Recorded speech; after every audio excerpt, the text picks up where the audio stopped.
Opportune time for us to talk heart to heart with each other and open our hearts wide to the Lord and see what the Lord would have for us here today. Practically the constituency of this church, with the exception of a few that is not here, and that's always the case, and never is 100% attendance to any service. But thank the Lord for you that have come today, and I'm glad to see people here that doesn't make it all the time on Sunday. And I've often said, if you miss these messages from heaven, out of the Bible, straight to our hearts, if you miss them, you have missed the bride of Jesus Christ. Because what I'm doing here and what I'm saying is to put you in the bride of Christ, to give you the high calling, opportunity to gain the very best there is in God. And if I thought I wasn't giving you the steps and what it took to be in the bride of Christ, then I would take out and let somebody else have this assembly and take you on, because that's the way I care for you. If I can't do it, then I want to get over, somebody said, and let somebody else take my place and take you on. And some of you may think I'm teasing you or kidding you when I say a lot of times when we have a good, solid, firm line of teaching here on Wednesday nights and Saturday and Sunday afternoons, you may think I was kidding you alone when I said, if you miss this today, you'll miss the bride of Jesus Christ. But you know, that's no joke. I say that's no joke. I'm not kidding you when I say that. I mean that you have to have words.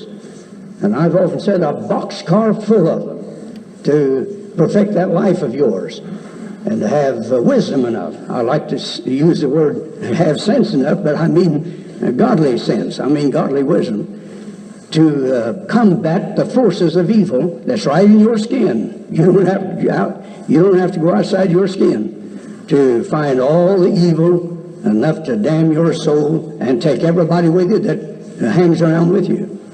And so we've got a battle on our hands. We've got a man-sized war, a hot shooting war, as I've often said. And we need every word that we can get here. Man shall not live by bread only. The 8th chapter of Deuteronomy, and it's quoted again in the New Testament. Mankind shall not live alone on bread, but by every word that proceedeth out of the mouth of God. I wonder if we take that serious. Every word, every word. Everybody say every word. Well, that don't mean you skip a Sunday afternoon, skip a Wednesday night, skip a Saturday night. When words are going forth that saves our soul, and then expect to know what this is all about. You just can't get it that way. You just can't. You just can't. You have to be here when certain things are said.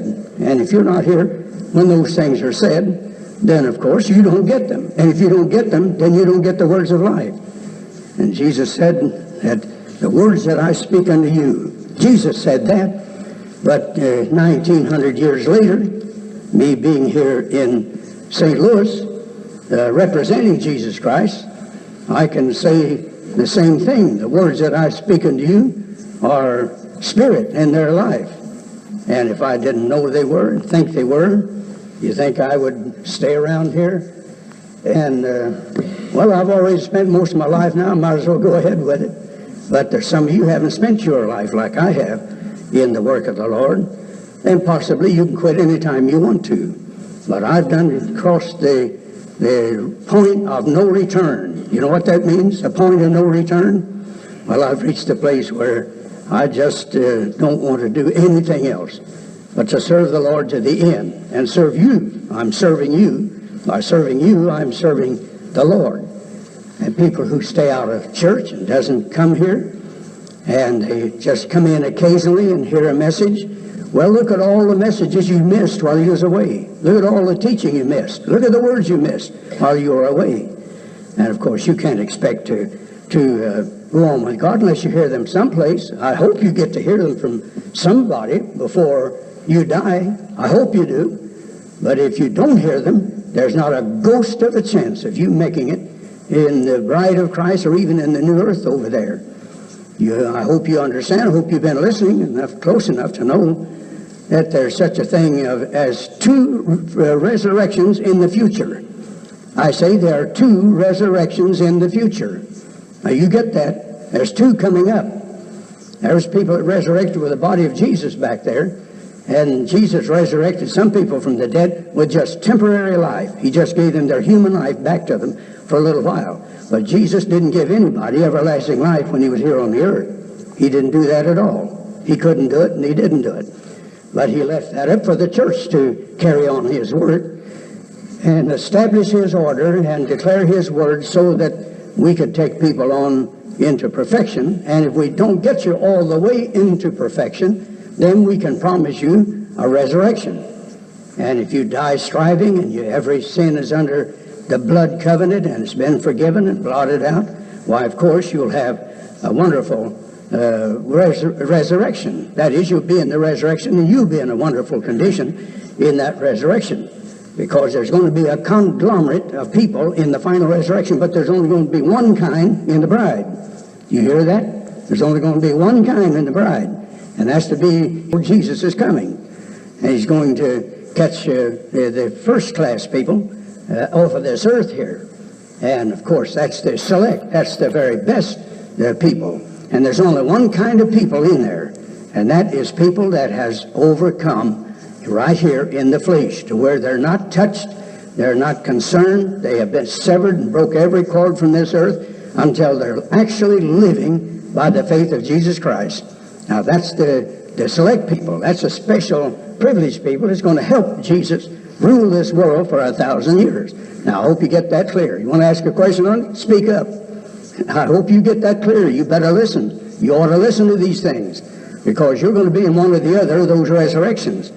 And if you're getting the first one, well, you don't have anything to worry about. But if you get the second, you still got something to worry about, because the second resurrection, like Jesus said in John 5, is the resurrection of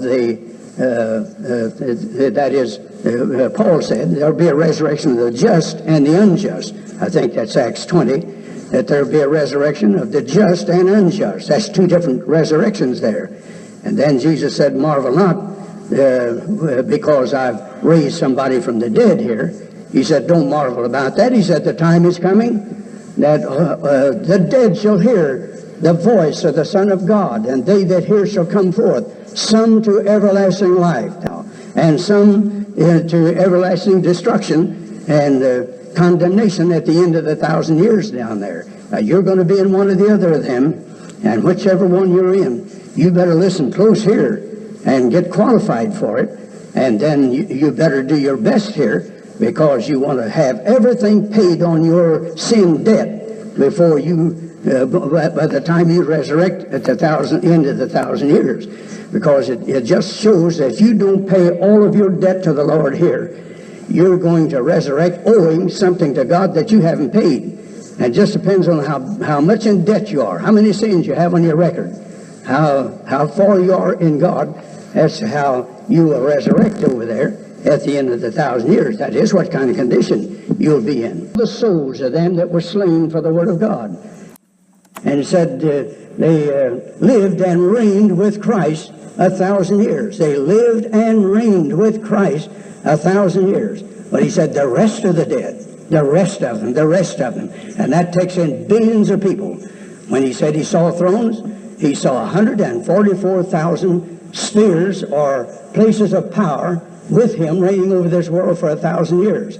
And he saw the souls of them that were slain for the word of God and the testimony. And they sat upon these thrones, and judgment was given unto them. The saints shall judge the earth. There's somebody going to help Jesus do the judging.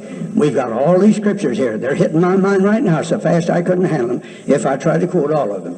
But the 17th chapter of Acts is where Paul was preaching to the people in Athens, and he told them that there was a day coming in which God would judge this world in righteousness by Jesus Christ. He's going to judge it by the way of somebody else. And so he's going to judge it through Christ. And then Christ is going to let the people that reign with him share this judgment with them.